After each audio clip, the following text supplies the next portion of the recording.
So why Filipinas change when they come to America? A lot of Filipinas will genuinely love you and be attracted to you, or let's use air quotes with the word love, but Filipinas basically are doing the best they can if they get with a man that maybe isn't, the most Brad Pitt doppelganger out there, but they will fall for you and you may be their best option in Southeast Asia. If you fall for that, oh my God, I'm so lucky to have her, let me bring her home.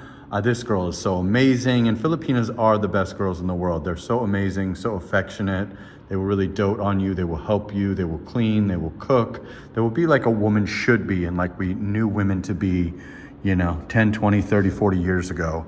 And what has been lost with the masculine boss babe wildebeests in the West now that want you to hold their purse unless it's time to get violent with someone or there's a break-in in the middle of the night.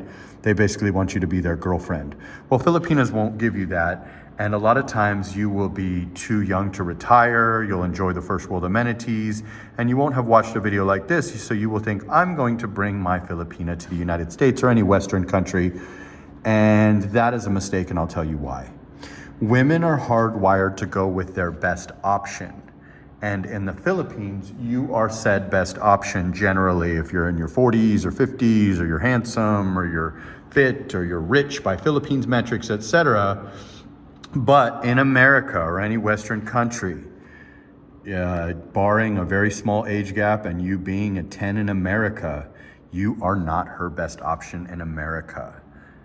Or any Western country. Filipinos are fiercely loyal, and if you're pretty good option, like you're an 8 in America, but you're a 10 in the Philippines, or you got a 3-year age gap with your babe, you might be okay. But the reality is that you are far from the best option in a Western country with a lot of big earners, a lot of rich guys, a lot of guys that are younger and richer than you, taller than you, more handsome than you, maybe better personality than you.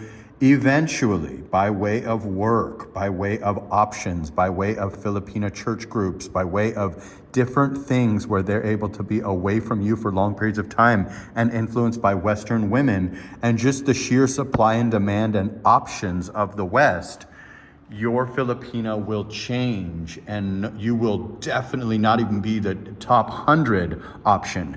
Now, love will carry you through at first and she will stay loyal to you if you have any sexual marketplace value at all. So if you're 70 and she's 18, she's dumping you within a month or two, even if that means she needs to say something happened that didn't happen in order to not stay the certain amount of time to get the green card in her hand. But if you are like, I don't know, she's 28 and you're 40 and handsome, it could take 10 years till you're 50 and she's 38 and rich and making, $50 an hour and been, the West is like a cancer. That Western mindset will seep in and eventually get her, even if it takes a while. And women are just hypergamous by nature and they go with their best possible option. And if you stay in the Philippines, you will probably always be that best possible option coupled with her loyalty. Even if you're not, nobody will even get a chance to get up to bat with her. In the West, if you're going through hard times or she's doing girls' nights or she's working with a coworker, or she's going to these church groups or these Filipino groups and stuff and you're not included, eventually a separation will take place. And many guys can testify to this in the comments section that this has happened to them. And it's just a supply and demand thing. It's just you've imported yourself to somewhere where you're exotic. In America, you are not exotic. She is. You're back down to being a 6. She's up from being a 6 to a 10. You're down from a 10 to a 6. It's the simplest thing in the world.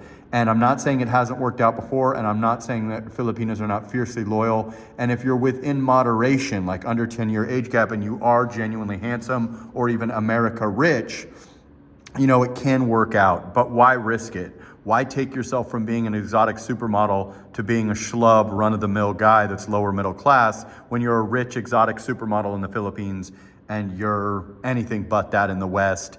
And, short of living in a rural area and just having your girl at home all the time and you just make the money and she sits at home all the time, she's going to get bored. She's going to meet other Filipinas. She's going to meet people that know they like the same foods, they're from the same area of the Philippines, whatever. Even if a woman left the Philippines when she was 10 and she's visited twice, they have a commonality. And nobody can live off of just sitting there staring at the wall or playing on TikTok at your place for, 10 years. So eventually she's going to get cracked by the Western Filipinas, and that cancer mindset of the West coupled with options is going to kick in, and she's going to drop you like a dirty napkin. She's going to have a boyfriend on the side. She's going to do this. She's going to do that. This is not a knock on Filipinas. This does not happen 100% of the time. But the probability of this happening to you is extremely high and not worth it. So I suggest that you stay in the Philippines with your Filipina unless you are America rich or a genuine movie star or a genuine, America 10 Chad, and, you might be okay or live back and forth or whatever, but that's just the honest truth. You retain your value in the Philippines. She retains her value in the West.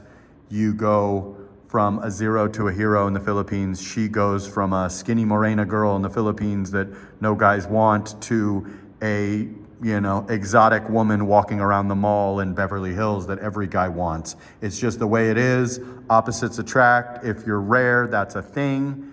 And you just got to understand it and take it with a grain of salt and stay in the Philippines or be realistic about the situations. If you do have to move a woman to the US, I suggest you limit her exposure to the stripper type Filipinas and, the single ladies and stuff. The single ladies always want other girls to be single. I suggest you just try to, have a close relationship where you guys are together as often as possible. If you don't need to have her work, it's probably not necessary unless it's like online work or something.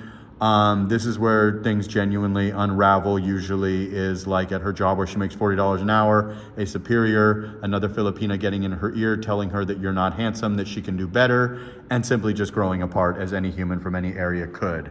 So I just want you guys to be careful with the whole, I'm going to move her back to the West. I'm so lucky to have her. Dude, if you're 70 and she's 35, she's lucky to have you. And within a few years, she's going to drop you more than likely, unless she's just waiting for you to leave the planet so that she can have all your money. This is just the brutal, honest truth. This is not a knock on Filipinas. This can happen with any woman from anywhere. If you're poor, you need to be realistic and do the best that you can. A lot of these women start out thinking, I will only date foreigners under 40. Then they'll go to, I will only date foreigners under 50. Then they will realize that they can't get a guy like that, and they will accept a foreigner that's 65 for financial reasons. And a lot of times they will push to move to your country for many reasons. You can get, survivor benefits, you can get citizenship, you can get all kinds of things that you cannot get in the Philippines. So at that point, if you're 65 and you move your 20-year-old to America, unless you know the deal and you know that she's using you for 7 years until you leave the planet and you're using her to enjoy your last years and you're transferring all of your wealth to her, the reality is that you could be in for a rude awakening if you genuinely start to get brainwashed by the Philippines and think that you're handsome and you really think that this girl is into you for you, and you think that age gap is so accepted that 20-year-olds love 65-year-olds. That's incorrect. I know these girls, and they adjust their expectations and they realize that the 40-year-olds in the Philippines are going around sleeping with all the hot 10s, and they're not willing to settle down. They're not as financially stable. They're not willing to marry you and bring you back to their country. Then, like I said, they'll bump it up a little bit, and then they'll eventually end up with a proper retiree, whether he lives here and gives them a better life, or if he's dumb enough to bring them back to their home country. You're really in hot water if you got a 40-year age gap with a girl or a 30-year age gap with a girl, and you're not attractive to her, and she presses you to bring her to the United States, or you want to go to the United States for the medical care or whatever. You are truly in hot water, my friend. And the more beautiful a woman is, the more hot water you're in. If you bring over a fat, frumpy girl that's not even attractive, you're going to have a lot less problems than if you bring over an Ivana Ilawi lookalike. You're going to have a lot of problems. With beautiful women in any country, even in the Philippines, brings a lot of problems and competition and people hitting on them and people bothering you in public or trying to, be jealous of you or charge you foreigner price or staring at her or, God forbid, trying to touch her or speak to her when you walk away or whatever. If you want a peaceful life, fellas and ladies, date an ugly person. Date a guy that's low earning, fat, not appealing, short. For the men, date a frumpy, fat girl that nobody would want at all, that's going to be fiercely loyal and has a great personality. Your problems will be much lower than if you date that supermodel. For the ladies, if you date a tall, rich Chad, you're gonna have girls throwing themselves at him from the Philippines to America. So just keep that in mind. I do consultations, Jasperinthephilippines@gmail.com. I go live almost every day at 9 a.m. Manila time, and sana all.